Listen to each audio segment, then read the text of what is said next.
जेठानी की अमीर देवरानी। देवरानी जेठानी के बीच खींचातानी तो पुरानी बात है। अरे कौन देवरानी को छोटी बहन समझता है? ना जी, जेठानी को दूसरी सास ही समझते हैं। जरा इस घर की कहानी देखिए। दोनों बहुएं आ गई, अब मैं आराम से मरूंगी। माँ, मरने के लिए या जीने के लिए बहू लेकर आए हम लोग? और नहीं तो क्या माँ, देख मेरी बीवी दहेज में क्या क्या लाई है, ऐसी चीजें जो हम लोगों ने कभी देखी भी नहीं थी। क्या नहीं देखा था देवर जी? कौन सा रसोई में रॉबर्ट काम कर रहा है, या फिर हम लोगों का घर सेंट्रल एसी हो गया? अरे अब ना तू मत शुरू हो जा, सच तो कह रहा है। ये गद्देदार सोफे, मसाज की कुर्सी और ये देख कितनी सुंदर पेंटिंग, ये सब कहाँ था हम लोगों के घर में? अच्छा, जो मैं शादी में अपने हाथ से पेंटिंग बनाकर लाई थी वो क्या थी जो 10 साल से घर की दीवार पर लगी थी? वो पेंटिंग नहीं, नमूना था बहू। दो हरे तोते के बीच में वेलकम। और वो चादर जो लू कढ़ाई करके लाई थी, कभी पढ़ा भी था उस पर क्या लिखा था? I love you. अरे अब क्या यही स्टैंडर्ड था इस घर का?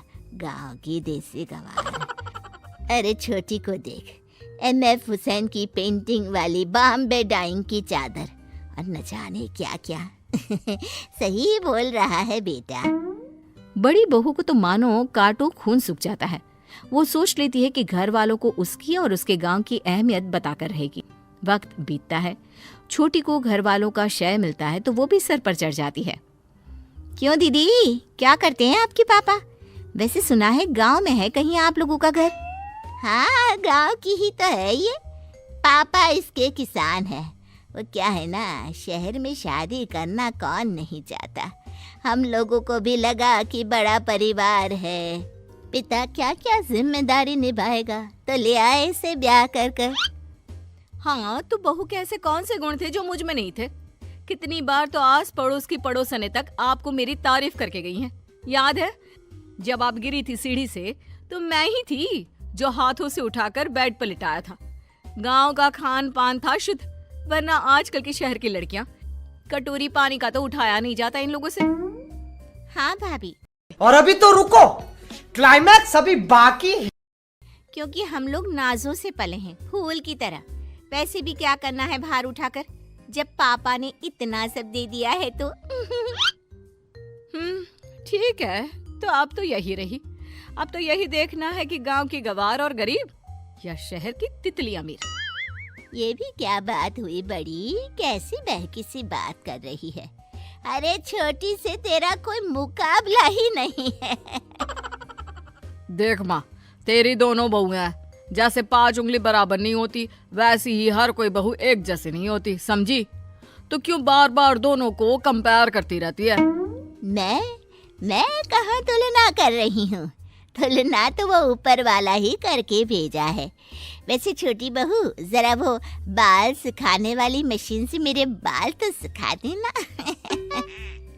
सास बार बार छोटी के सामने बड़ी को छोटा दिखाने की कोशिश करती है। फिर एक रोज, ओ माँ जी, मैं ना शॉपिंग के लिए जा रही हूँ। कल इनकी सैलरी आई है ना, तो बोल रहे हैं कि शॉपिंग पर चलो। हाँ हाँ जाओ बहू, और मुझे भी ले चलो। वो क्या है ना, कुछ सामान छोटे मोटे मुझे भी लेने थे। बड़ी भी वहीं खड़ी होती है।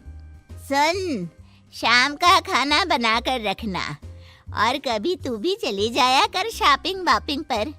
माना गांव में माल नहीं होते और ना ही पैसे, लेकिन अब तो तू शहर की बहू हो गई है ना। मेरे पास सारा सामान है, मैं क्यों जाऊं? आप लोग जाओ। और हाँ, मेरी सहेली के घर खाना है तो मैं और मेरा परिवार बाहर ही खाएगा। आप लोग भी खा कर आना, ठीक है?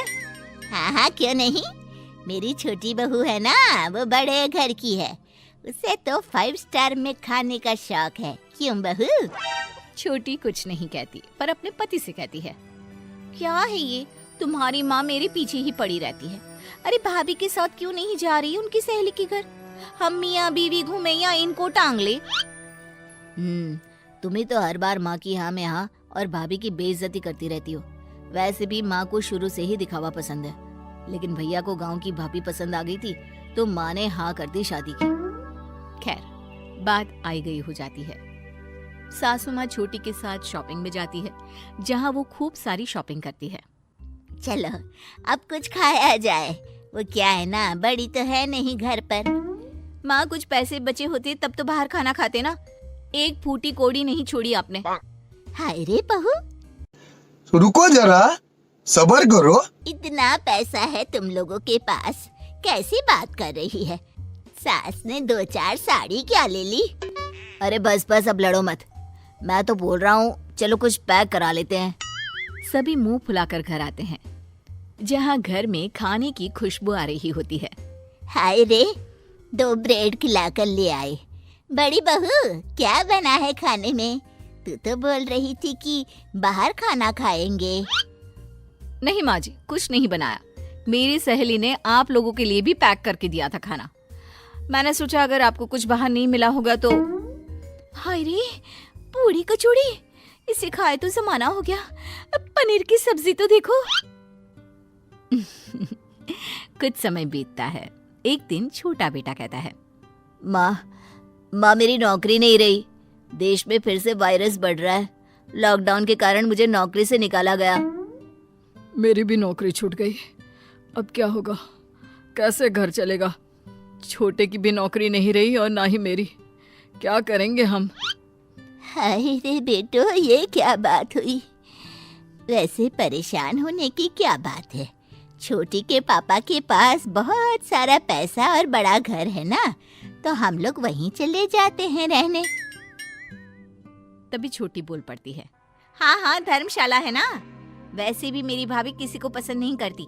वो नहीं चाहती कि घर में ज्यादा लोगों का आना जाना हो, और उन लोगों का बिजनेस भी लॉकडाउन के कारण बैठ गया है। वैसे बाहर निकलना सेफ भी नहीं है। वायरस हर किसी को लग रहा है। ऐसे में ना तो बाहर जाओ और ना ही बाहर से कुछ लाओ। लेकिन बेटा, मैं तो सांस की मरीज हूँ, कैसे काम करूँगी? बाहर निकलकर शुद्ध हवा में वॉक नहीं करूँगी तो मैं तो मर ही जाऊंगी। तभी बड़ी बहू आती है, वैसे आप लोग बुरा ना माने तो मेरे पास आइडिया है। क्यों ना हम मेरे पापा के पास गांव जाकर रहें। वैसे हम लोगों का वहाँ बड़ा मकान है, घर का शुद्ध अनाज और दूध, गांव की ताजी हवा और वातावरण। जब तक यहाँ सब ठीक नहीं होता वहीं चलते हैं, क्यों? हाँ हाँ, मैं तैयार हूँ। हाँ, क्योंकि चारा भी कोई नहीं है और इससे अच्छा मौका भी। बहू, माफ कर दे, मैं झूठी शान और शौकत में रह तेरी माँ